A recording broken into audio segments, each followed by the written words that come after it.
Ratabarado sobre de belegede. Pour t'acclamer, Jésus. Pour t'acclamer, Jésus. Pour t'acclamer, Jésus. Nous levons nos mains pour t'acclamer. Nous levons nos mains pour t'acclamer. Nous levons nos mains pour t'acclamer, Jésus. Oh, Yeshua.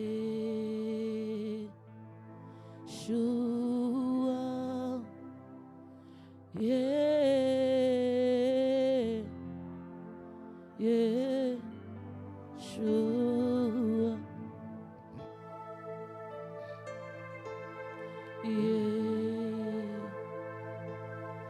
Yeshua. Yeshua.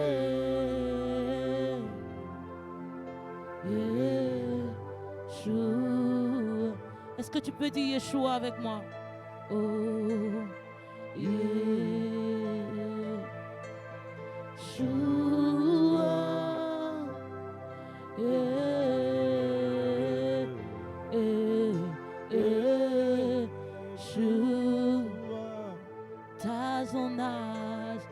Dans son âge, tu es le même,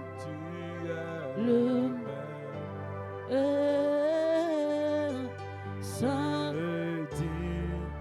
de louange, oh Alpha, Oméga, tu règnes, ton nom règne, Yeshua. Oh oui, t'as son âge, tu es le même, tu es saint et digne de louange. Alpha, Oméga, tu règnes, son nom règne, Yeshua.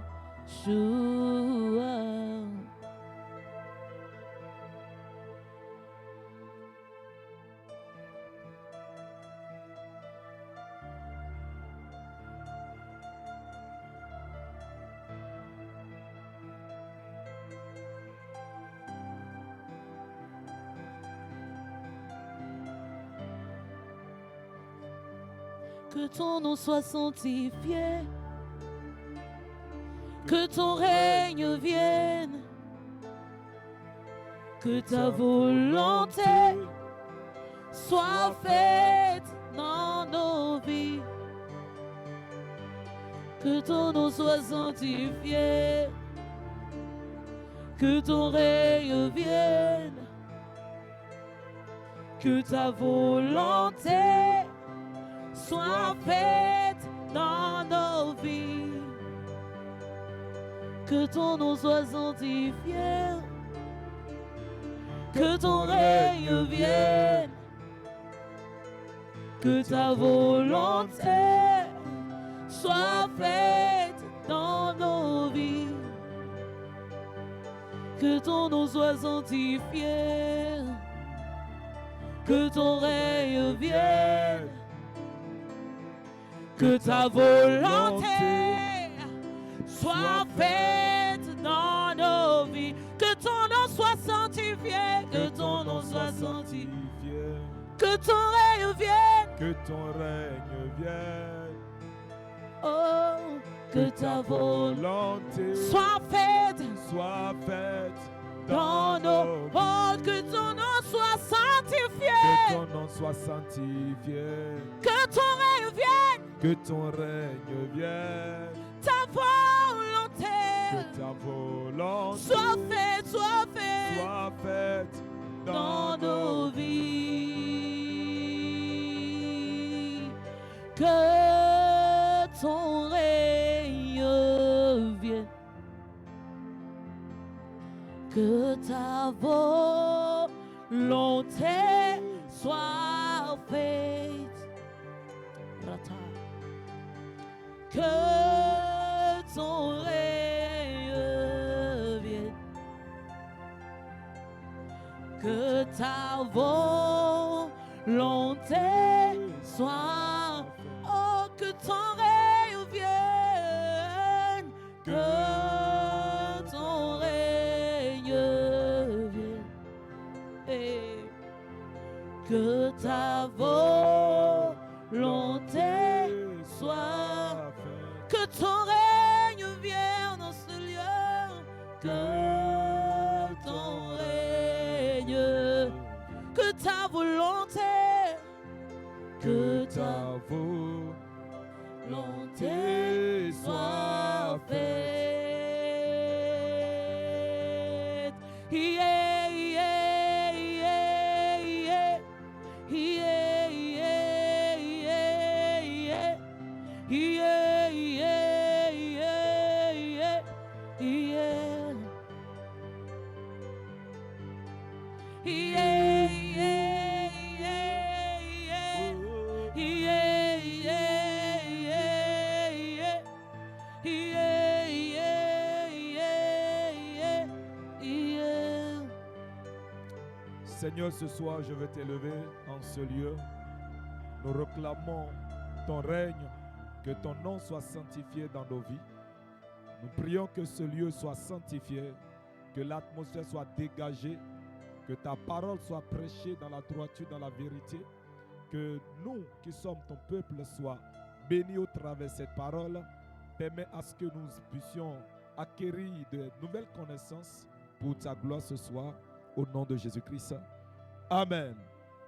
Je vous salue dans le merveilleux nom de notre Seigneur Jésus. Je salue tous ceux qui sont sur la plateforme. Je salue tous les ouvriers de la maison. Je salue vous qui avez fait le déplacement vers ce lieu. Que Dieu vous bénisse abondamment. Veuillez vous asseoir. Alors, le jeudi passé, nous avons démarré un enseignement sur de la prophétie à l'accomplissement. Et j'ai eu à dire beaucoup de choses le jeudi passé. Je vais revenir sur ça. Et nous allons voir ce soir un point qui est capital, un point qui est idéal, un point qui va nous aider quand même à plus grandir dans la foi. Alors, j'avais pris mon texte de base dans le livre de Jérémie, en son chapitre 1er à partir du verset 4. Il s'agit de notre frère Jérémie. La Bible déclare que la parole de l'Éternel lui a été adressée et lui a dit: avant que tu ne fusses formé dans le ventre de ta mère, je te connaissais, et avant que tu fusses sorti de son sein, je t'avais consacré, je t'avais établi prophète des nations. Et Jérémie répondit: ah, Seigneur éternel, voici, je ne sais point parler, car je suis un enfant. Et l'Éternel me dit: ne dis pas je suis un enfant, car tu iras vers tous ceux auprès de qui je t'enverrai, et tu diras tout ce que je t'ordonnerai. Ne crains point, car je suis avec toi pour te délivrer, dit l'Éternel. Puis l'Éternel étendit sa main et toucha ma bouche, et l'Éternel me dit: voici, je mets mes paroles dans ta bouche. Regarde, je t'établis aujourd'hui sur les nations et sur les royaumes, pour que tu arraches, que tu abattes, pour que tu bâtisses et que tu plantes. Alors, j'avais dit le jeudi passé que autant que nous sommes, nous avons une destinée à accomplir sur la terre. Il n'y a pas quelqu'un qui est né au hasard sur la terre. Le Dieu qui nous a envoyés sur la terre n'a pas fait erreur de nous envoyer, et il est passé par les parents pour nous envoyer sur la terre. Il nous a envoyés sur la terre avec un agenda. Il nous a envoyés sur la terre avec un destin que nous devons accomplir. Et j'ai eu à dire ceci, que la chose qui est idéale, que nous pouvons comprendre en tant qu'enfants de Dieu, c'est de connaître le pourquoi nous sommes sur la terre et de comprendre la prophétie qui est liée à notre vie. Et j'ai eu à dire qu'il y a beaucoup de choses qui se passent. Quand nous commençons par grandir, quand nous venons dans la foi, on commence par nous donner des prophéties, on commence par nous annoncer des choses que nous allons devenir plus tard. Mais force est de constater que plus on reçoit ces prophéties, nous voyons le contraire des choses que les hommes de Dieu ont annoncées dans notre vie. Alors, qu'est-ce qui se passe réellement? Pourquoi dans le temps de la prophétie et le temps de la réalisation, pourquoi il y a beaucoup de choses qui se contredisent? Pourquoi il y a la vie que nous menons aujourd'hui n'a rien à voir avec ce qui a été annoncé au préalable. J'ai eu à donner mon témoignage le jeudi passé en me disant, Dieu m'annonçait beaucoup de choses par le passé, mais la vie que je vivais n'a rien à voir avec ce qu'on m'annonçait. Et je disais quelque chose à mon épouse dans le temps. Je lui faisais comprendre que une chose est sûre, tu me vois aujourd'hui peut-être dans cette condition, mais je te garantis une chose, demain, ma vie ne sera pas pareille. Au moment où je lui faisais comprendre cela, j'étais totalement zéro, je n'avais rien, mais elle avait cru en moi et je lui faisais comprendre que ne regarde pas qui je suis aujourd'hui, car il y a une prophétie qui est liée à ma vie, même si tout autour de moi aujourd'hui ne montre pas le vrai visage de tout ce que tu as entendu des hommes de Dieu, publiquement ou secrètement. Une chose est sûre, le Dieu qui a parlé, il parle et il va agir dans le temps et il va agir dans la saison. J'ai eu à parler de deux grands points le jeudi passé. J'ai dit la première chose, c'est de connaître sa destinée, c'est de comprendre, connaître la prophétie qui est liée à sa vie. Et j'ai eu à dire de considérer les premières prophéties qui ont été annoncées, qu'on nous a dit quand on a donné notre vie à Jésus. Parce que les premières prophéties qu'on reçoit sont souvent des prophéties liées à notre destinée. C'est-à-dire, on vient de t'ouvrir le rouleau de ta destinée. C'est pourquoi vous allez remarquer que quand nous donnons notre vie à Jésus, des fois, il y a comment on appelle, notre étoile qui est ouverte et ça permet aux hommes de Dieu de lire. Et vous savez, toutes ces choses nous encouragent, nous amènent à comprendre que nous ne sommes pas venus dans la foi parce que nous avons suivi un frère, mais nous sommes venus dans la foi parce que nous avons un agenda divin à accomplir. Moi, dans mon ministère, j'aime plus prophétiser sur les inconnus, c'est-à-dire sur les nouvelles personnes que les anciens. Et si quelqu'un vient ici maintenant pour la première fois, par la grâce de Dieu, je peux être capable de décrire la vie de la personne. Je peux dire certaines choses, pas tout, mais je peux dire la moitié ou les trois quarts des choses que Dieu attend de la personne et des choses que la personne vit dans le présent. Pourquoi? Parce que mon ministère est lié à des personnes qui viennent d'arriver dans la foi. C'est ce que Dieu a fait de moi. C'est ce que Dieu a fait de moi. Quand je vois quelqu'un pour la première fois, je peux déjà discerner. Je peux déjà voir. C'est pourquoi même sur la montagne, quand je veux parler sur quelqu'un, mes regards vont toujours sur quelqu'un que je n'ai jamais vu. Et c'est ça la vraie prophétie. Le prophétique, ce n'est pas de parler sur quelqu'un que tu connais, mais c'est de prendre quelqu'un que tu ne connais pas et tu arrives à dire certaines choses dans sa vie qui sont réelles. C'est en cela qu'on reconnaîtra réellement que c'est l'Esprit de Dieu qui est en train réellement de te conduire. Pas seulement que ça, c'est juste un point. Il peut arriver que le mauvais esprit également prophétise sur quelqu'un que tu as vu une première fois. Mais j'ai dit, réel, je suis dans le cadre chrétien. Alors, j'ai eu à développer deux points. Le premier point, je viens de le dire, c'est de connaître la prophétie, c'est de se rappeler de tout ce que Dieu t'avait dit au début. Parce que quand tu donnes ta vie à Jésus, c'est comme un contrat que tu signes entre Dieu et toi. Les premières paroles, les prophéties, les déclarations, les choses, les méditations que tu as eu à faire, les rêves, toutes ces choses que tu as eues dès le départ, tu ne dois pas les négliger. C'est comme si tu viens de rentrer dans un travail. Tu viens de rentrer dans une société. Tu ne peux pas rentrer dans une société sans qu'on te montre les clauses de la société. On te dira que la société ouvre à 8 heures. Dans la société, il y a des interdits. Dans la société, assis, voici le poste que tu vas occuper. C'est la même chose quand tu viens dans la foi. La Bible va nous dire dans le livre de Jean que cette naissance n'est pas une naissance charnelle, n'est pas une naissance de sang, n'est pas une volonté humaine, mais c'est la volonté de Dieu. Donc le jour où tu donnes ta vie à Jésus, tu quittes un autre monde et tu fais ton entrée dans un autre monde. Et le monde dans lequel tu es rentré, il y a des principes. Le monde dans lequel tu es rentré, on doit te donner ton cahier de charge. Ce que tu es venu faire. Donc tu n'as pas donné ta vie à Jésus pour rien. Tu as donné ta vie à Jésus parce que Dieu a un objectif divin à accomplir dans ta vie. La deuxième chose, qui est le deuxième point que j'ai développé le jeudi passé, je dis non seulement tu dois connaître, mais tu dois garder. Beaucoup aujourd'hui ont oublié ce que Dieu les a dit au départ. Je vous ai dit le jeudi passé, à certains moments de ma vie, je rappelle à Dieu, Seigneur, souviens-toi qu'au début, entre toi et moi, c'est ce que tu m'as dit. Je n'ai pas oublié cette parole. Je n'ai pas oublié la nuit où il s'est révélé à moi. Tous les 14 février, pendant que les gens, a dit, le monde fête la fête de Saint-Valentin, moi, ma fête est différente. Pourquoi? Parce que c'est ce jour-là que j'ai vu le ciel pour la première fois. C'est ce jour-là en 2013 que Dieu s'est révélé à moi sur la montagne. Donc tous les 14 février, quand les gens parlent du Saint-Valentin, fête des amoureux, moi, mon amour est orienté directement vers le Saint-Esprit, car c'est lui réellement qui m'a aimé, c'est lui qui a démontré son amour envers moi. Et c'est un jour spécial. Je passe toujours cette journée de façon spéciale, parce que je sais qu'il m'a aimé le jour-là. Je ne vais jamais oublier. Et les choses qu'il m'a montrées, les choses qu'il m'a dit, je lui rappelle toujours. Et je vais faire bientôt une marche qui, comment on appelle, je l'avais fait entre-temps, qui, sur laquelle, il y aura le mandat. Vous savez, tu ne peux pas venir dans la foi sans que Dieu ne te donne ton mandat. Le mandat n'est pas seulement donné à celui qui veut exercer une œuvre, le mandat est donné à celui-là qui veut accomplir quelque chose sur la terre. Parce que tout ce que tu auras à faire sur la terre, tu as besoin d'un mandat. Il faut que Dieu te mandate pour le faire. Il y a des gens, ils ne prennent pas le micro pour chanter.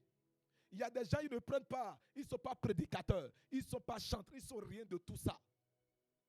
Mais écoutez, c'est des intercesseurs, Dieu les a mandatés pour ça.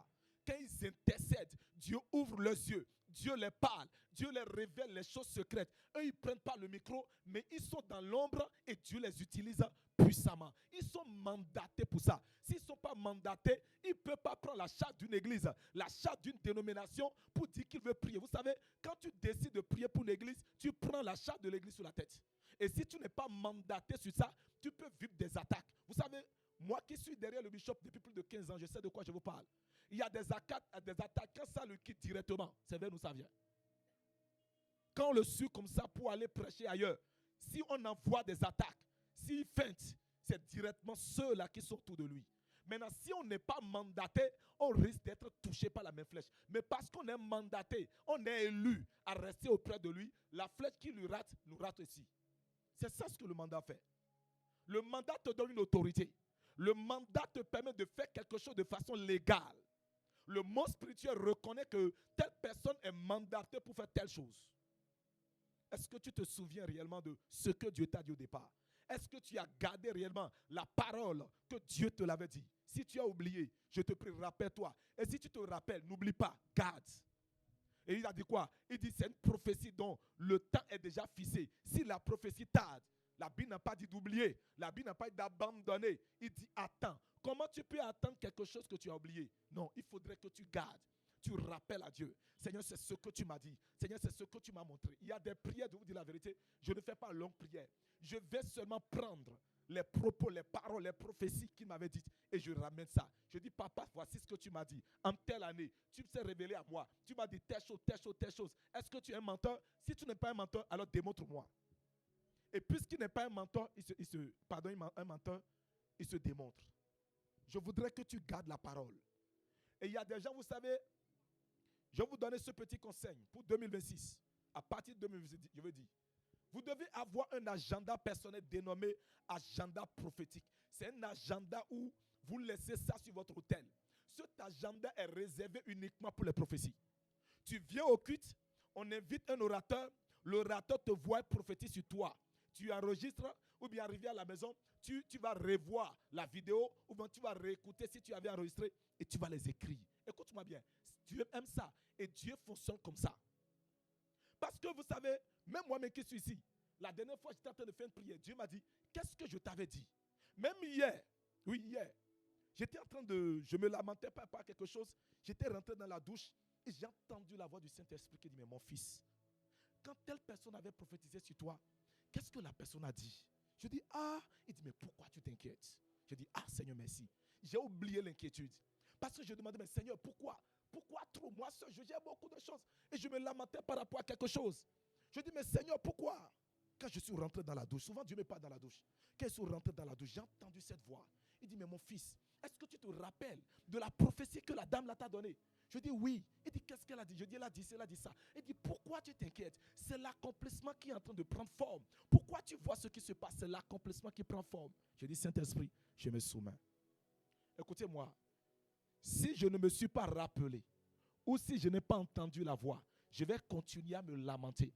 Beaucoup d'entre vous, vous continuez à vous lamenter parce que vous oubliez ce que Dieu vous avait dit. Il lui-même a dit, rappelez-moi mes souvenirs. Ce que j'ai annoncé, rappelez-moi. J'ai donné l'exemple d'Ézéchiel la dernière fois. Quand on lui a annoncé qu'il devrait... D'abord, la maladie, c'était une maladie mortelle. Même si le prophète ne venait pas, tout le monde sait que c'est une maladie qui va le tuer. Maintenant, Dieu envoie le prophète pour amplifier également sa mort. Pour lui dire que cette maladie va le tuer. Et il s'est tourné et dit, Seigneur, souviens-toi. Seigneur, souviens-toi. Tu te rappelles de quoi? Je prie que pendant cette saison-ci, que si tu avais écrit des choses, pardon, va revoir tes notes. Va revoir tes notes. Il faut payer un agenda uniquement pour ça. La dernière fois, ça fait un an, hein, mon épouse faisait arranger la chambre. J'ai vu des agendas, je vous assure tout. Ah! J'ai lu certaines choses que moi-même j'ai oubliées. Et c'est des choses, elle dit, je suis dans la saison de ce que Dieu avait annoncé il y a plus de 7 ans. Et j'ai appelé mon épouse, j'ai dit, ah, je dis, je ne savais pas qu'on m'avait prophétisé ceci. Waouh! Mais c'est ça, regarde. Il dit, ah, telle personne avait dit, j'ai dit, oui, moi-même j'ai oublié. Mais Dieu avait gardé cela. Je me rappelle, il y a une année, l'année passée, j'étais parti à une retraite spirituelle. L'année surpassée. Et j'ai fait 21 jours. Dans les 21 jours, Dieu m'a annoncé. Il dit, à telle année, tu auras tel fils, dans tel mois, de tel nom. Et ce fils sera, je vous assure, j'ai écrit. Mais j'ai oublié ce que Dieu m'avait parlé. Et c'est après la naissance du fils. J'avais déjà accouché mon garçon. La conférence épicaise, on avait même déjà lancé. On a eu les deux premiers orateurs. Quand j'ai retrouvé l'agenda, j'ai appelé mon époux. Je dis, ce n'est pas vrai. Je dis, lis. Lis ce que j'ai écrit, lis. Et là, j'ai dit, ah. Donc Dieu m'avait annoncé, je vous assure, j'avais oublié. Dieu, il est celui qui garde son alliance. Il est celui qui garde sa parole. Mais ceux qui oublient, c'est nous. Écoute-moi bien. Des fois, Dieu peut ne pas regarder ton ignorance et accomplir ce qu'il a dit. Parce que ce qu'il dit, il accomplit. Mais des fois, ton ignorance peut donner droit légal à Satan de prolonger la prophétie. La prophétie était que les enfants d'Israël, c'est écrit noir sur blanc, qui devraient faire quoi? 400 ans. Ils ont écrit. Mais dans la même Bible, on va nous faire comprendre qu'ils ont fait 430 ans. Les 30 ans là, qui a ajouté? C'est Dieu ou c'est Satan? Bien-aimé, tu dois garder la prophétie liée à ta vie. Dans les moments difficiles, c'est ce qui peut... Écoute-moi bien. Hein. Souvent, quand tu es dans les moments difficiles, ceux qui t'entourent, qu'est-ce qu'ils font? Ils viennent seulement pour galvaniser ta foi. Ils vont commencer par te parler des témoins des gens. Ah, tu sais ce que tu vis là?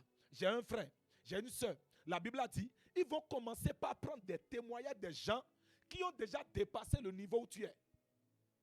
Ils vont commencer par rappeler, par dire que telle personne aussi, telle personne aussi, telle personne aussi. Et s'ils ne se rappellent de rien, avec quoi maintenant ils vont? C'est pourquoi la Bible déclare que la foi vient de ce qu'on entend. Et ce qu'on entend vient de quoi? De la parole de Dieu. Maintenant, voilà que tu as oublié la parole. Ce soir, j'aimerais vous parler d'un point essentiel, d'un point très capital. Et c'est sur ce seul point que je vais m'accentuer ce soir. Et je vais continuer les autres jeudi.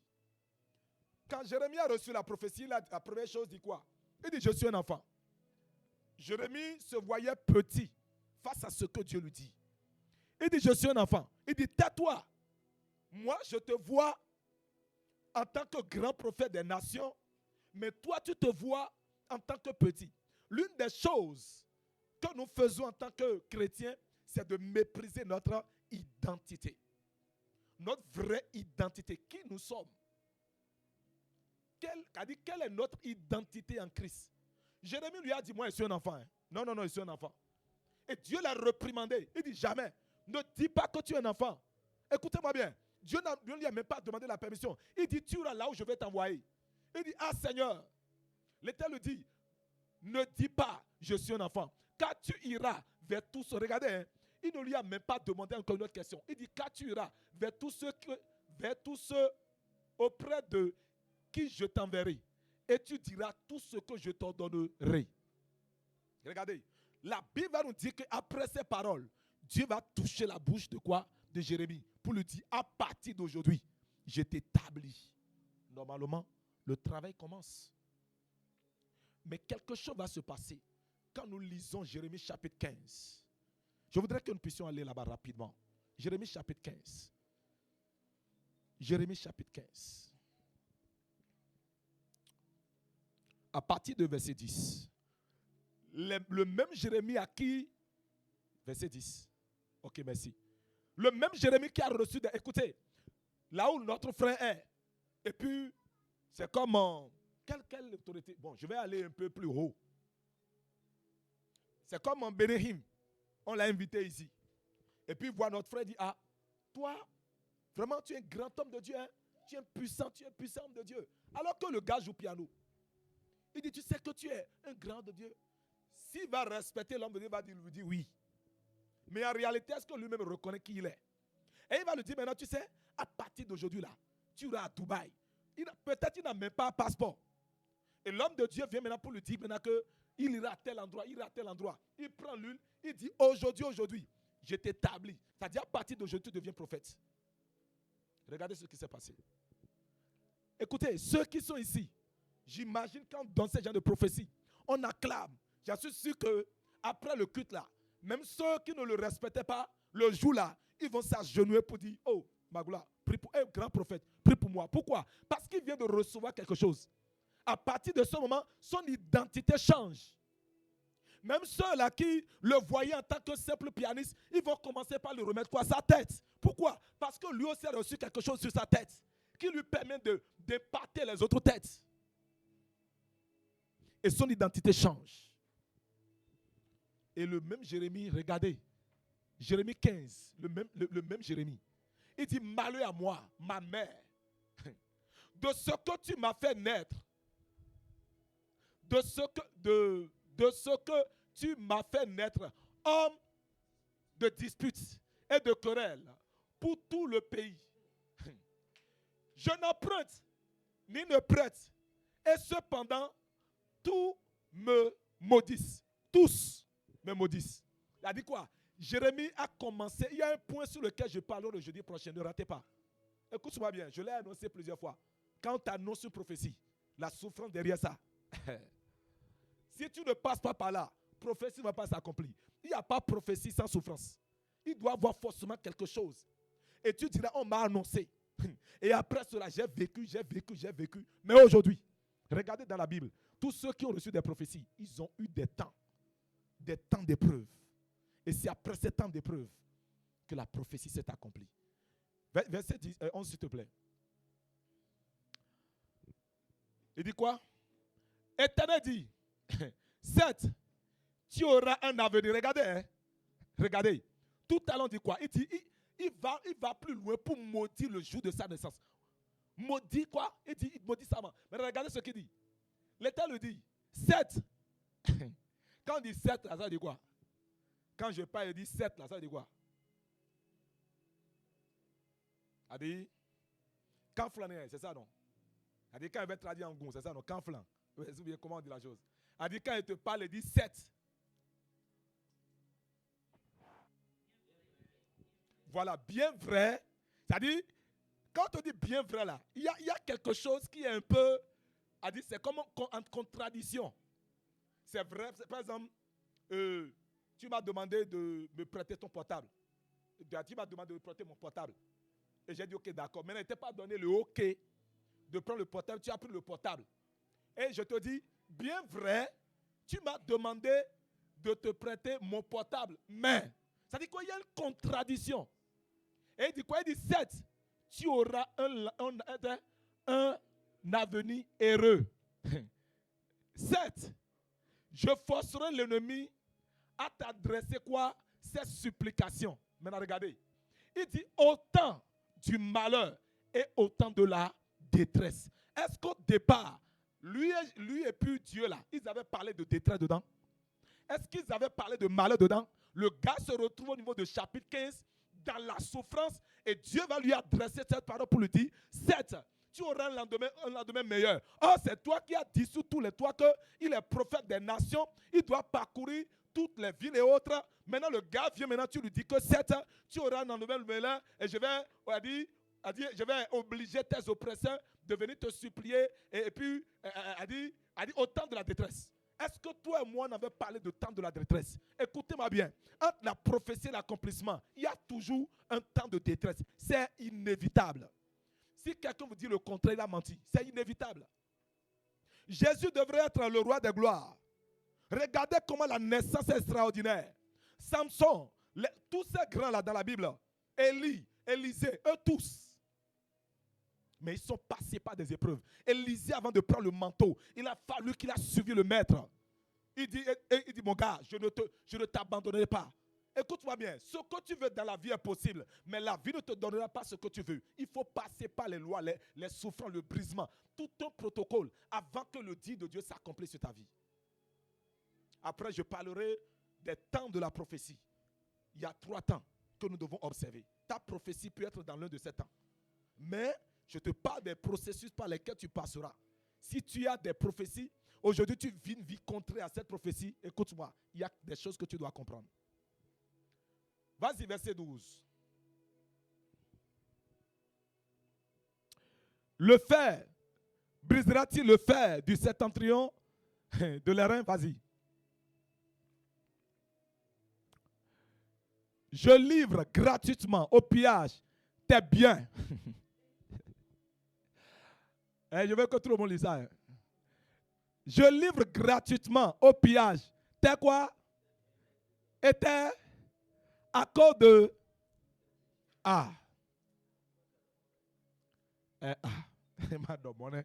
est-ce qu'il t'a demandé aussi à toi de pécher? Il dit, moi qui t'ai, a dit Jérémie était tranquille. Dieu est parti réveiller, un peu comme Gédéon. Il est parti réveiller le héros qui est en lui. Le gars n'a même pas eu le temps d'aller se faire former. Le gars n'a même eu pas le temps d'aller se faire mentorer quelque part. D'aller demander, il prend lui seulement, il fait sur lui. Il dit, je t'établis aujourd'hui. Il va prendre maintenant, a dit la main, il va toucher sa bouche. Moi, je pense qu'avec ça là, non, Jérémie, il est parti. Lui là, Dieu a touché la main, a dit, lui il est parti. Le gars se retrouve dans la souffrance. Et qu'est-ce qui s'est passé? Jérémie, pendant qu'il était dans le processus, il a failli. Maintenant, Dieu, regardez bien, hein, Dieu n'a même pas regardé son onction sur sa vie. Il dit, moi-même là, je vais livrer quoi? Je vais livrer gratuitement. Il a ajouté gratuitement. C'est-à-dire, les ennemis ne vont même pas payer. Je vais livrer ce que tu as gratuitement. Tes biens et tes trésors à cause de tes péchés. Des fois, quand les choses commencent par se mélanger, pose-toi la question, où est-ce que je suis tombé? Parce que tout n'est pas question de non. Regardez bien, hein. Vous savez, ce que nous devons comprendre, c'est que quoi? Il y a, par exemple, si je prends mon frère Magloire, je prends la sœur Anne, il y a des choses que Magloire va faire, la même chose, hein. Et Dieu va regarder, je me dis, laisse la gloire. La même chose exactement, même volume, même quantité. Anne va faire. Et Dieu va la frapper. Vous savez pourquoi? La considération, le mandat, l'amour, la proximité que Dieu a envers lui n'est pas le même avec elle. C'est pourquoi Dieu peut tolérer certaines choses et Dieu peut frapper d'autres personnes. À cause de quoi? La relation qui existe entre les deux. Comment se fait-il que tu me rencontres? Et à cause des erreurs de la route, tu décides maintenant de quoi? De livrer, il a mis la censure gratuitement. Ma question ce soir, où est-ce que toi et moi nous sommes tombés? Est-ce que ce que tu vis là, tu es sûr qu'il n'y a pas une porte ouverte quelque part? Tu es sûr qu'il n'y a pas quelque chose que tu as eu à faire par hasard? Dieu dit, je livre gratuitement. Maintenant, tu savais que tu voulais livrer gratuitement, mais tout à l'heure tu dirais 7. Tu auras un avenir meilleur. Maintenant, je vais avoir un avenir meilleur. Le bien que j'ai, maintenant tu vas tout donner. Maintenant, je n'ai pas compris. C'est comme si Dieu dit quelque chose et son contraire. Tu me dis que j'aurai un avenir meilleur. Ok, je suis d'accord. Maintenant, à cause du péché, tu dis gratuitement là, le bien, tout ce que tu as, je vais tout livrer. Ça dit quoi? Même s'il arrivait que Dieu livrait tout, si Jérémie comprend les principes, malgré que tout est parti, tout reviendra encore. C'est là où nous voulons arriver ce soir. Dieu connaît nos chemins. Il sait que nous sommes des humains. Il sait que nous pouvons tomber. Ce n'est pas pour rien, il a dit, cette fois le juste tombera, mais je vais encore le relever. Le fait que tu es tombé ne veut pas dire que la prophétie est détruite. Non. Le fait que tu es tombé ne veut pas dire que ta destinée est détruite et ta destinée va plus s'accomplir. Non. Tu dois te relever. Tu dois comprendre tes erreurs. Tu dois savoir qu'il y a quelque chose qui se passe. Tu dois te lever. Tu dois corriger et avancer. Pourquoi? Parce que entre la prophétie et l'accomplissement, il y a beaucoup de choses qui se passent. Et pour le cas de Jérémie, Dieu lui a dit, je livrerai. S'il te plaît, le verset suivant.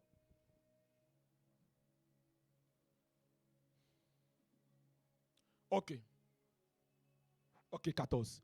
Il dit, je te fais passer avec ton ennemi dans un pays que tu ne connais pas, car le feu de ma colère s'est allumé. Il brûle sur vous. Il n'y a pas ça dans le contrat, dès le départ. Hein? Prophète des nations. Maintenant, affaire de colère est venue dedans. Peut-être ce que tu vis, c'est la colère de Dieu.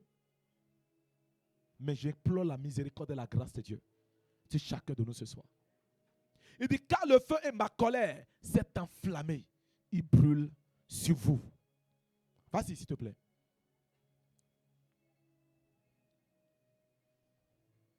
Tu sais tout, ô Éternel. Souviens-toi de moi et ne m'oublie pas. Venge-moi de mes persécuteurs.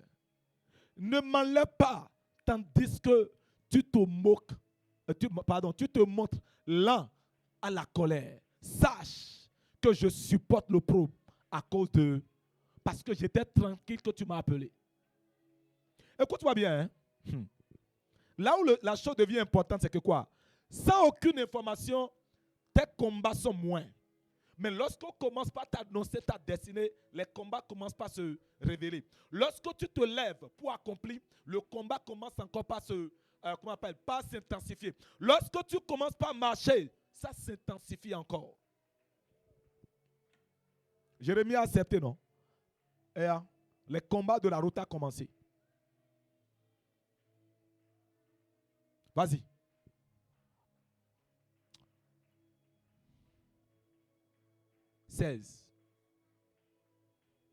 J'ai recueilli tes paroles. J'ai fait quoi? J'ai recueilli tes paroles. Ne les oubliez jamais. Les paroles de Dieu, ne les oubliez jamais. Qu'est-ce que Dieu t'a dit? Regardez bien, hein? Même le fait que Jérémie est tombé, cela n'a pas empêché Jérémie d'entendre la voix de Dieu. Il y a des fois même, quand tu pêches, tu penses que Dieu est éloigné de toi. Non, tu penses que vraiment un peu plus. Non, tu dois entendre la voix de Dieu. Malgré que Jérémie, je ne voulais pas aller en arrière pour vous montrer ce qu'il avait fait et ce qui s'était passé. Mais malgré cela, Dieu lui parlait. Dieu lui montrait sa grâce et sa miséricorde. Dieu lui annonçait. Dieu lui disait encore que tu auras un avenir meilleur malgré les difficultés. Le gars traverse des moments difficiles, la prophétie ne s'est pas arrêtée. Dieu continue par lui annoncer encore ce qui devrait lui arriver. Ce n'est pas parce que tu es dans les moments difficiles qu'on ne va pas te redire ce qu'on t'avait dit.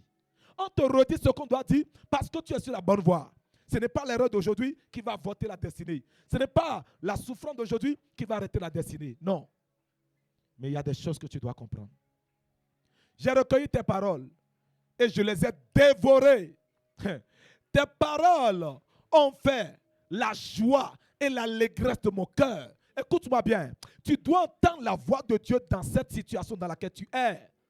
Je vous ai dit le témoin tout à l'heure. Dans la douche, j'ai entendu cette voix pour dire, mon fils, est-ce que tu te rappelles? Je prie ce soir que quelqu'un entende la voix de Dieu dans ces moments difficiles. Ah, tu n'as pas dit amen. Je dis que Dieu se révèle à toi. Que Dieu te donne une parole. Que Dieu te donne une pensée. Que Dieu se souvienne de toi. Et qu'il te redit peut-être ce qu'il t'avait dit.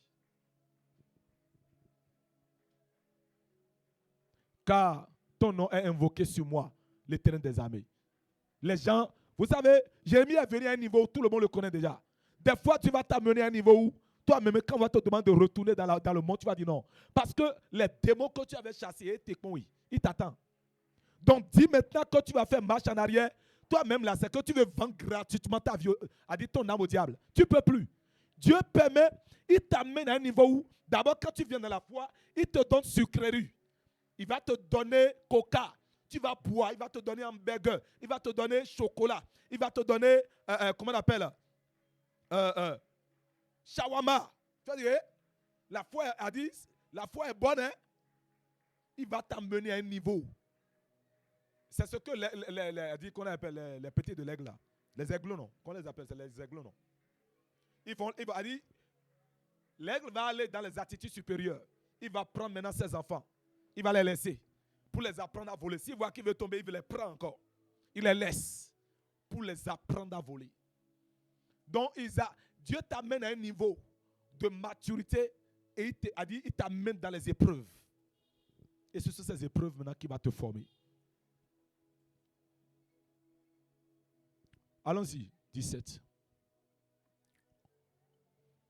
Je ne me suis point assis dans l'assemblée des moqueurs afin de m'y réjouir, mais à cause de ta puissance, je me suis assis, solitaire, car tu me remplissais de fureur. Allons-y vite, s'il vous plaît. Pourquoi?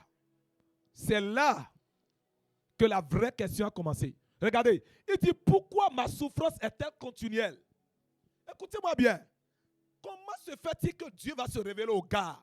Il ne lui avait pas parlé de souffrance continuelle. Regardez, quand il dit souffrance continuelle, c'est une souffrance qui n'a pas duré une semaine. Au fait, tous les jours, Jérémie cherche à sortir du problème, mais le problème là dure toujours. Il sort d'une situation, une autre vient. Il dit pourquoi ma souffrance est-elle continuelle?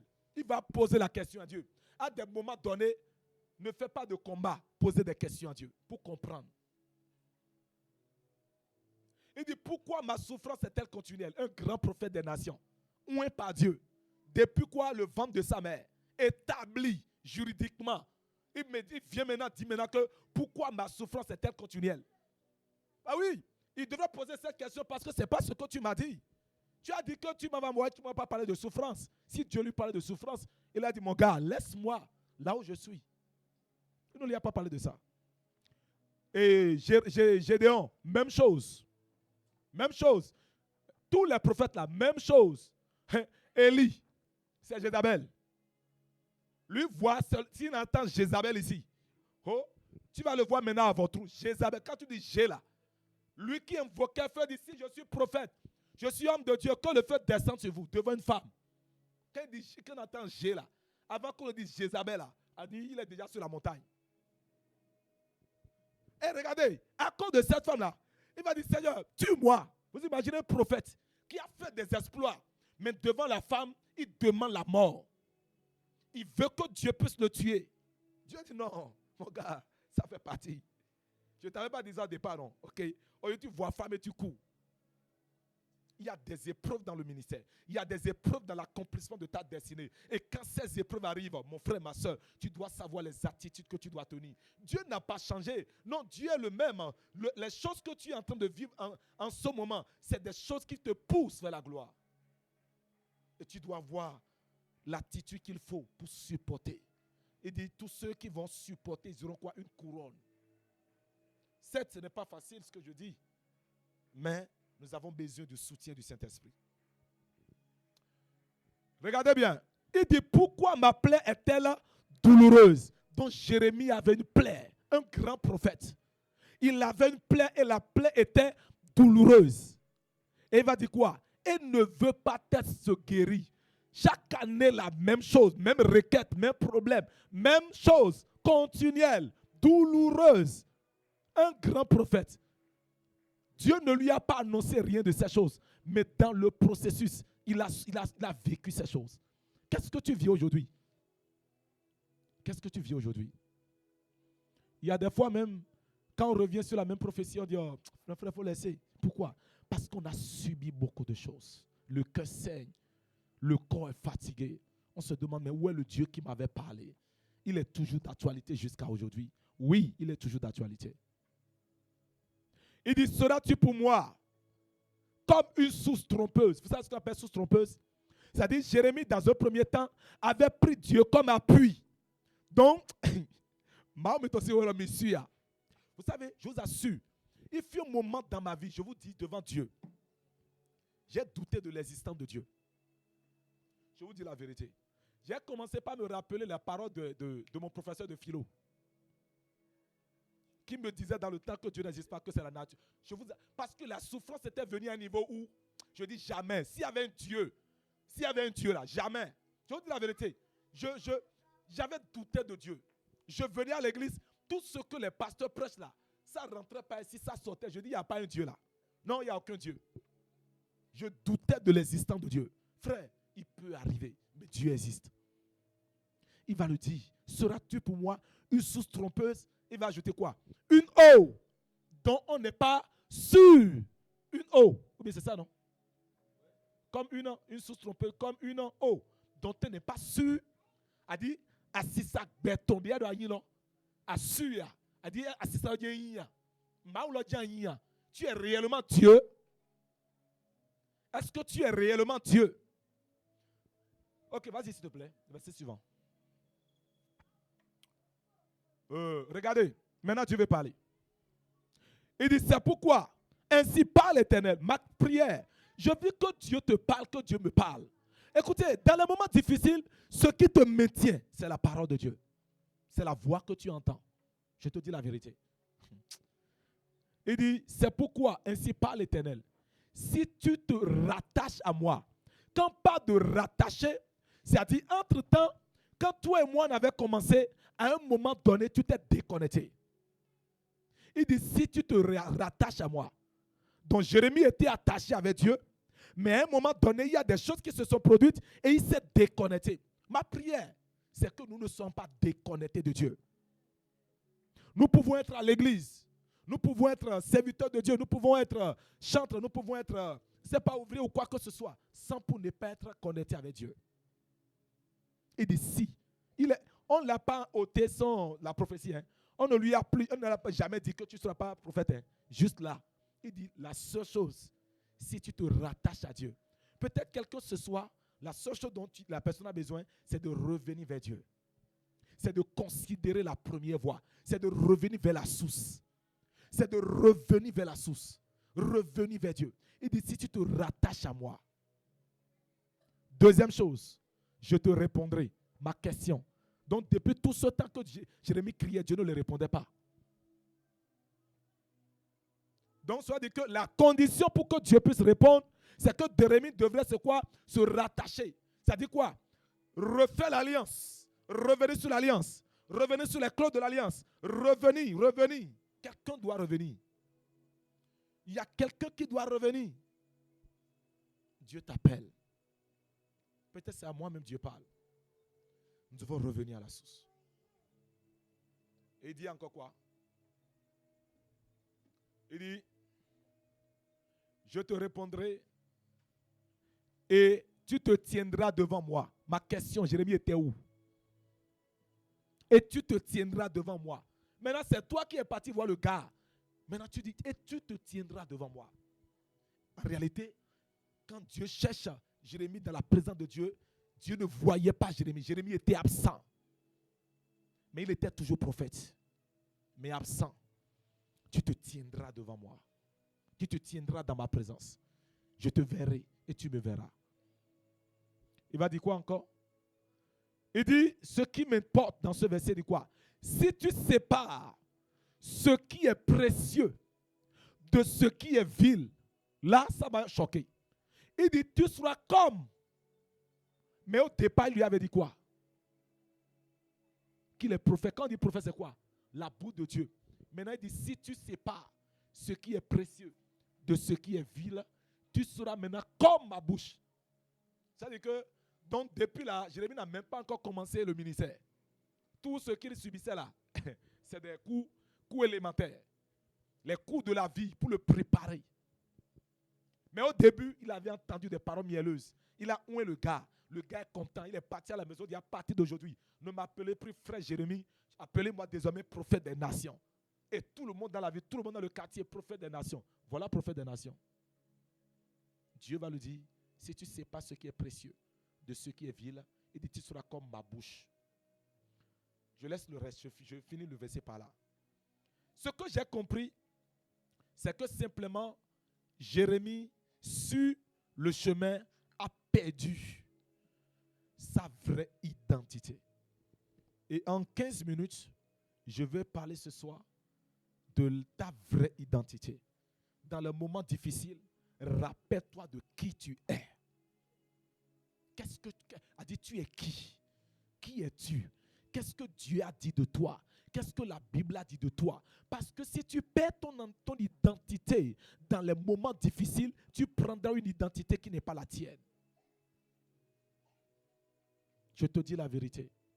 Si tu perds ton identité dans les moments de crise, tu prendras une identité que Dieu ne t'a pas donnée. C'est pourquoi beaucoup de personnes chantent de couloir, beaucoup de personnes chantent d'église, beaucoup de personnes chantent qu'on appelle de dénomination, de commerce, d'activité. Pourquoi? Parce qu'à un moment donné, ils ont perdu quoi? Leur identité. Autrement dit, ce que Dieu a dit d'eux. Et ce soir, je voudrais vous donner quelques points de ce que Dieu a dit que nous sommes. Je voudrais que vous puissiez noter ces versets ainsi que ces points. Ça va vous aider. Ta vraie identité. Qui es-tu en Christ? 1. Dans Matthieu chapitre 5, ne dites pas que vous allez projeter, ça va prendre du temps. Dans Matthieu chapitre 5, verset 13, Dieu dit quoi? Nous sommes le sel de la terre et la loi est quoi? La lumière du monde. Frère, sœur, dans les moments difficiles, sache que tu es le sel. Et sache que sans toi, la famille, quelque chose va manquer. Parce que quand le sel n'est pas dans une sauce, vous savez le goût de la sauce. Frère, sœur, dans les moments difficiles, ne perds pas ton identité. La Bible dit dans Matthieu 5,13 que tu es le sel de la terre. Tu ne perdras pas ta saveur.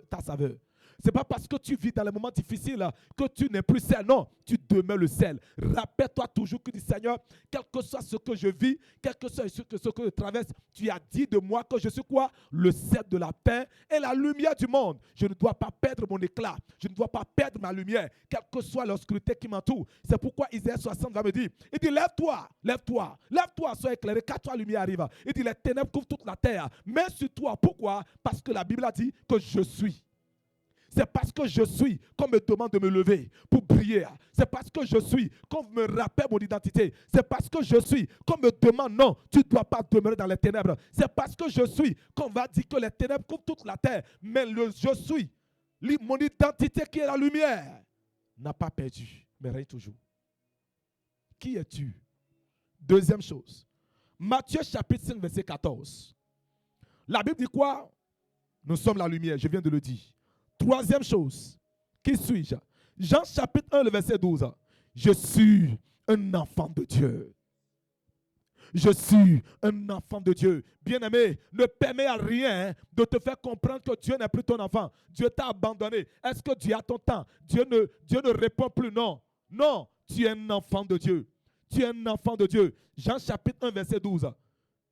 Il dit à tous ceux qui l'ont reçu, elle lui a donné la parole, lui a donné le pouvoir de faire quoi? De devenir. Ce n'est pas parce que tu es tombé, ce n'est pas parce que tu as péché, ce n'est pas parce qu'il y a quelque chose qui se passe avec toi que tu as perdu ton identité. Ce n'est pas parce que j'ai fait quelque chose à mon père, il viendra changer mon nom de famille. Non, je demeure son fils. Je porte toujours le même nom. Pourquoi? Parce qu'un père ne rejette pas son enfant, quel que soit ce que l'enfant fait. Ne perds pas ton identité. Tu es toujours enfant de Dieu. Ne permets à aucune situation de te faire comprendre que Dieu t'a rejeté, Dieu t'a abandonné. Tu es un enfant de Dieu. Quatrième chose, toujours dans Jean, chapitre 15, le verset 15. Il dit quoi? Il dit, je suis l'ami de Christ. Souviens-toi, qui est un ami fidèle. Il dit, quoi? Je suis l'ami. Dieu est ton ami. Tu es aussi son ami. N'oublie pas, frère. Tu es son ami. L'ami, quand deux amis se voient, ils partagent les choses ensemble. Ils partagent, ils se disent des choses, ils parlent, ils se confient des secrets. N'oublie pas que Jésus est ton ami. Il dit, même s'il arrivait qu'une mère abandonne le fruit de ses entrailles, il dit, moi l'Éternel, je ne t'abandonnerai jamais. Il est le seul ami fidèle. Même si tout le monde part, la seule personne qui reste, c'est Jésus. N'oublie jamais. Même si tu n'as plus d'amis aujourd'hui, même si tu n'as plus un membre de la famille qui vient à ton secours, qui t'écoute aujourd'hui, qui comprend ce que tu vis, sache et comprends. Il y a un ami qui n'abandonne jamais. Il y a un ami qui est toujours avec toi. C'est ton identité. C'est ce que tu es. Et ne perds jamais cela. Qui es-tu? Dans le livre de Romains chapitre 6, le verset 18, il dit quoi? Je suis esclave de la justice. C'est ce que tu es. S'il arrivait aujourd'hui qu'il y a de l'injustice autour de toi, rappelle-toi que tu as une identité. Rappelle-toi que tu es esclave, esclave de la justice. Rappelle-toi que tu as un Dieu qui peut te justifier. Il y a un Dieu qui peut défendre ta cause. Pourquoi? Tu es son esclave, esclave de la justice. Qui es-tu? Toujours dans le livre de Romains chapitre 8, le verset 17, il dit quoi? Je suis le co-héritier avec Christ. Quand nous parlons de co-héritier, ce que Dieu a donné comme héritage à Jésus, tu partages les mêmes héritages. Est-ce que tu le crois réellement? Est-ce que tu le crois? Ne perds pas ton identité. Tout ce que tu as, tout ce que Dieu a donné à Jésus, tu l'as aussi. Tu es co-héritier. Qu'est-ce que Dieu ne peut pas te donner? Quand on parle de co-héritier, nous partageons les mêmes héritages. Ce qui est à lui et à moi. C'est comme un père qui est mort, qui t'a laissé une maison et le père a peut-être 3 enfants. Toute la maison appartient aux enfants. L'aîné, le benjamin, le cadet, la maison appartient aux enfants. C'est ça qu'on appelle quoi? Je suis co-héritier. Nous partageons l'héritage. Tout ce que Dieu a donné à Jésus, frères et sœurs, c'est notre héritage. Il dit quoi? Il dit, voici, je vous ai donné quoi? Le pouvoir de marcher. Il dit, tel que le Père m'a envoyé, moi-même je vous envoie. Il dit, si vous croyez en moi, vous ferez des choses plus grandes que ce que je fais aujourd'hui. C'est ce que nous sommes. C'est ce qu'il a dit de nous. Ne perdons pas notre identité. Toujours dans... non, j'ai dit quoi? Nous sommes dans Romains chapitre 17, dit quoi? Je suis co-héritier avec Christ. Je partage son héritage avec lui. Qui suis-je? Quelle est mon identité? Je suis un temple. Virgule. Je suis une habitation. Je suis un temple. Je suis une habitation de Dieu. Son esprit et sa vie habitent en moi. 1 Corinthiens chapitre 3, le verset 16. Je suis le corps. Je suis une habitation de Dieu, le temple de Dieu. Et Jésus va dire ceci. Il dit, détruisez le temple, mais je vais rebâtir en 3 jours.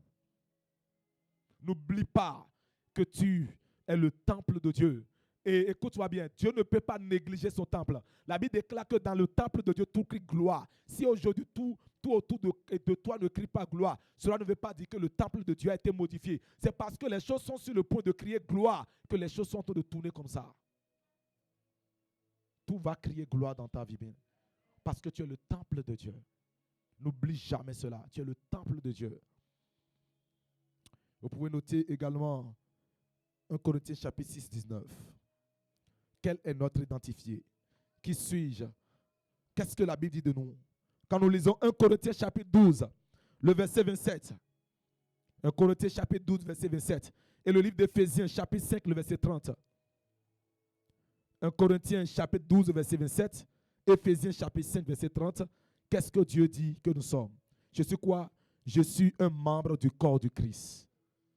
Frère, tu es un membre du corps du Christ. Si tout le monde t'a abandonné dans ta famille, sache que tu es un membre. Sache que tu appartiens à une famille. Aujourd'hui, ton père s'est détourné de toi, ta mère s'est détournée, la famille, les frères et sœurs, tout le monde t'a abandonné. Je suis venu te dire ce soir, tu es un membre du corps du Christ. Tu es un membre du corps du Christ. Tu as ta part dans la maison de Dieu. Tu as ta part parmi les enfants de Dieu. Tu as ta place. Qui suis-je? Que dit Dieu de moi? Que dit la Bible? Qu'est-ce que la Bible dit de moi? Qu'est-ce que la Bible pense de moi? quelle est mon identité? Dans 2 Corinthiens chapitre 5, verset 17, il dit quoi? Je suis quoi? Une nouvelle création. Est-ce que tu le sais? Si les gens se moquent de toi, dis-lui, oh, écoute-moi, je ne suis pas l'ancienne telle que tu connaissais. Je suis devenu quoi? Une nouvelle création. La Bible dit quoi? Si nous sommes en Christ, nous sommes devenus quoi? Une nouvelle création. Et les choses anciennes sont passées. Voici, toutes choses sont devenues nouvelles. C'est pourquoi tu vas voir des gens colériques.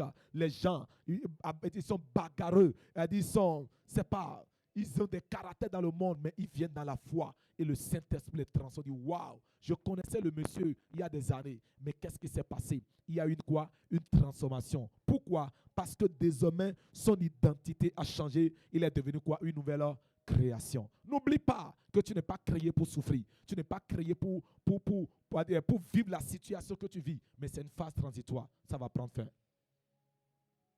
Que dit la Bible de toi? Que pense le ciel? Qu'est-ce qu'il pense de toi? Quand les anges, Dieu, il reste dans le ciel et il te regarde, qu'est-ce qu'il pense de toi? 2 Corinthiens chapitre 5, verset 18 à 19. Il dit quoi?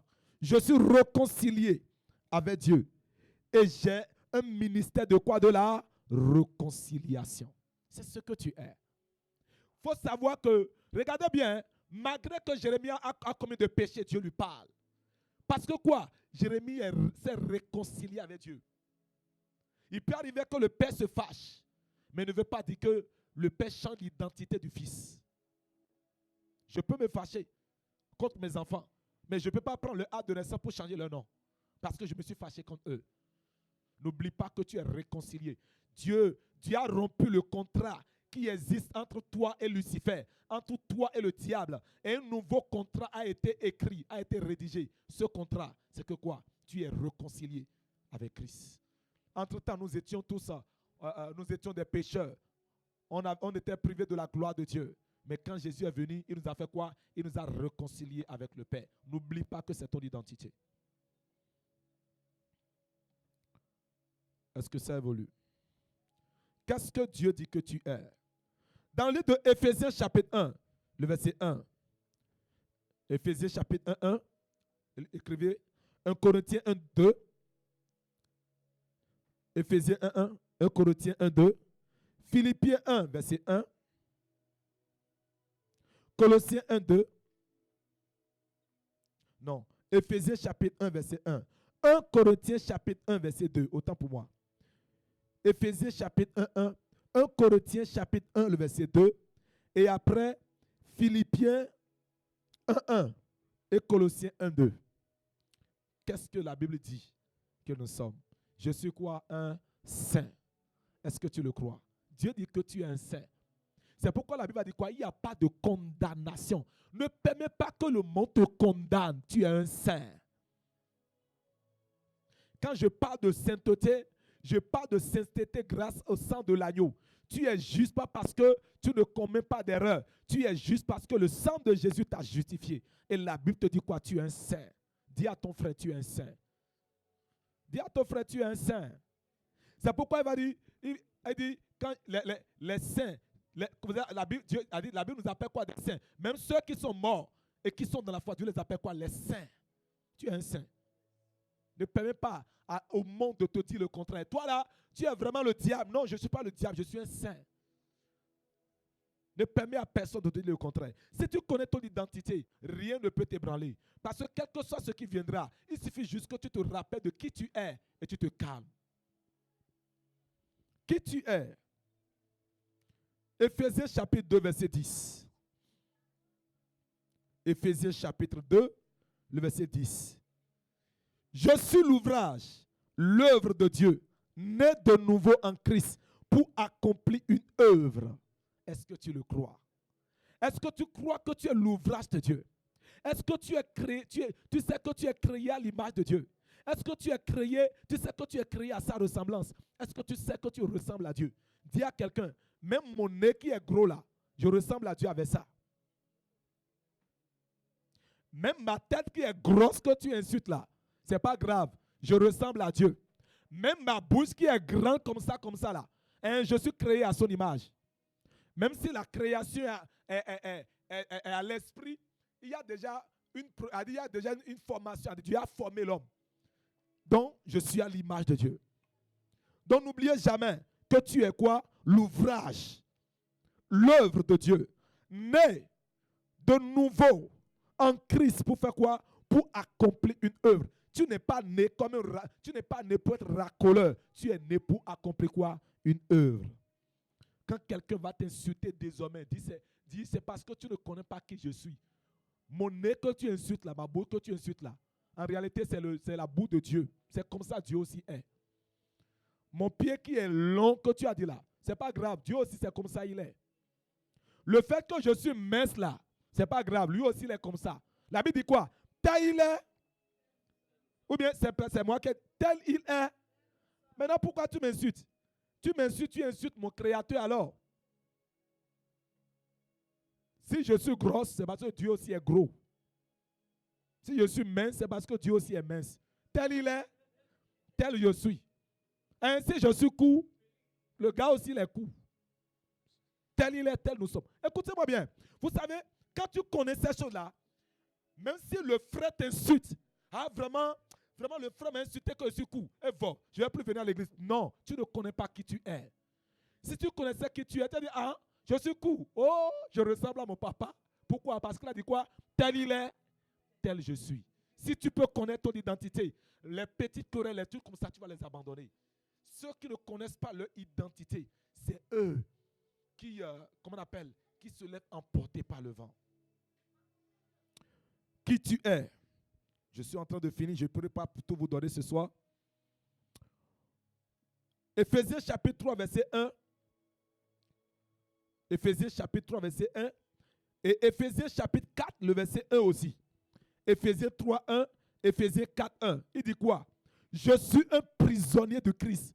Bon, c'est une démission ici, mais je suis prisonnier du Christ. Aucune situation ne viendra pour te déloger de la foi. Pourquoi? Je suis déjà dans la prison du Christ. C'est pourquoi il dit tout à l'heure, il te permet d'arriver à un niveau. Il sait que tu ne peux plus faire marche en arrière. C'est ce qu'il a dit de nous. Je suis prisonnier du Christ. Si quelqu'un dit, maintenant tu es là, tu ne vas pas laisser la foi. Dis-lui, oh mon gars, je suis déjà quoi? Prisonnier de Christ. Je ne peux plus retourner. Éphésiens chapitre 4, verset 24. Je suis juste et saint. Si quelqu'un te dit, toi tu es un faux, dis jamais. La Bible ne m'a pas dit que je suis faux. Je suis juste. Tu es juste, tu ne pêches pas. Je ne dis pas que je ne commets pas des erreurs, mais le sang de Jésus m'a justifié. C'est ce que je suis. La Bible dit que moi je suis saint. La Bible déclare que je suis juste. Et qui va me dire le contraire? Si tu connais ton identité, tu sauras comment répondre au monde. Qu'est-ce que Dieu dit que nous sommes? Philippiens chapitre 3, 20. Éphésiens 2, 6. Philippiens 3, 20. Éphésiens 2, 6. Qu'est-ce que Dieu dit que nous sommes? Je suis un citoyen des cieux. Dis à quelqu'un, ma demeure n'est pas terrestre. Ma demeure est céleste. S'il arrivait que mon habit est un peu déchiré, c'est parce que c'est sur la terre on porte habit. Mais en réalité, je marche dans les lieux élevés. Pas dire qu'on ne va pas s'habiller, c'est une manière de parler. Il dit quoi? Je suis un citoyen des cieux. Donc ça dit quoi? Le ciel reconnaît ma gloire. Le ciel reconnaît Anne. Le ciel reconnaît Phimère. Le ciel reconnaît Arsène. Pourquoi? Nous sommes des citoyens. Vous savez ce qu'on appelle citoyen? Comment on appelle maintenant? Tolomenou. C'est-à-dire les gens du pays. Frère, ne permets à personne de te dire le contraire. C'est ce que la Bible dit que tu es. Si quelqu'un commence à te parler les choses de la terre pour dire mon gars, je suis un citoyen céleste. Je suis un citoyen. Année des cieux ouverts. Tu vas parler avec les citoyens de là-bas. Un jour, j'avais passé des années et puis je n'ai jamais vu un ange dans ma vie. Je dis, et j'ai commencé à faire cette prière. Vous savez, il y a des prières, il faut faire. Il faut changer des prières à un moment donné. Je dis, Père, comment se fait-il que je suis un citoyen du ciel et je ne vois rien du ciel? C'est anormal. Je suis béninois, je vois mon frère béninois, ma soeur béninoise, je peux toucher les choses du Bénin. Maintenant, on me dit que je suis citoyen et je ne vois aucun ange. Je vais dormir maintenant, un chat va me poursuivre. Je suis quel citoyen? Il faut que ça change. J'avais fait cette prière, j'étais sur la montagne. Et je dormais. J'ai vu l'ange était venu dans un côté. Et il a dit il avait des ailes, il avait son épée. Et il me souriait. Je me suis réveillé. Et Dieu m'a dit, tu viens de le voir. Hein, tu es citoyen. Parce que tu l'as réclamé, tu as eu. Des fois, réclame ton droit. Est-ce que tu sais qu'un bon chrétien ne doit pas jeûner pour voir ange? En temps normal. Si tu es normalement citoyen, tu ne dois pas, oh Dieu, ouvre mes yeux. Ange, tu es où? Écoute, si tu es véritablement citoyen, tu dois réellement faire quoi? Tu dois savoir que voir un ange, c'est une chose normale. Le dernier point. Il y a encore d'autres points, mais je m'arrête là pour ce soir. Peut-être s'il y a des questions et autres. Je donne le dernier point ce soir dans Colossiens chapitre 3, verset 3. Et garde cela à cœur. Colossiens 3, 3. Il dit quoi? Je suis caché avec Christ en Dieu. Il y a une chanson qui dit en anglais. Je suis caché avec Christ en Dieu. Donc Dieu sorcier que s'il veut aller te chercher là, de venir te chercher en Dieu. Parce que Christ et toi là, vous êtes cachés. Il dit, je suis caché en Christ. D'abord, tu es caché en Christ. Maintenant quoi? En Dieu. C'est ce que Dieu dit que tu es. Quand les problèmes, les situations commencent par se lever, tu rappelles que tu es caché en Christ. Avant de te détruire, qui touche d'abord quoi? Qui touche d'abord Christ. Et s'il ne peut pas toucher Christ, je peux te rassurer, il ne peut non plus te toucher. Écoute-moi, bien-aimé, je finis en te disant ceci. Dans les moments difficiles, rappelle-toi de ces trois choses. Premièrement, rappelle-toi de ce que la prophétie t'avait dit. Deuxième chose, garde la prophétie. Prie sur ça. Rappelle ça quotidiennement à Dieu. Troisième chose, ne perds jamais ton identité. Rappelle-toi de qui tu es. Et si tu peux te rappeler de ces trois choses, je peux te rassurer que dans les moments difficiles, comme Gédéon et Jérémie, tu te tiendras bon. Que Dieu vous bénisse abondamment et que Dieu nous aide à marcher selon cet enseignement. Soyez bénis. Est-ce que tu peux donner des offrandes d'acclamation à l'Éternel? J'invite l'MC à continuer. S'il y a des questions, peut-être une seule question, et les autres, je vais prendre ça après. Je vais répondre ça le jeudi prochain. Donc, s'il y a des questions, vous pouvez les poser.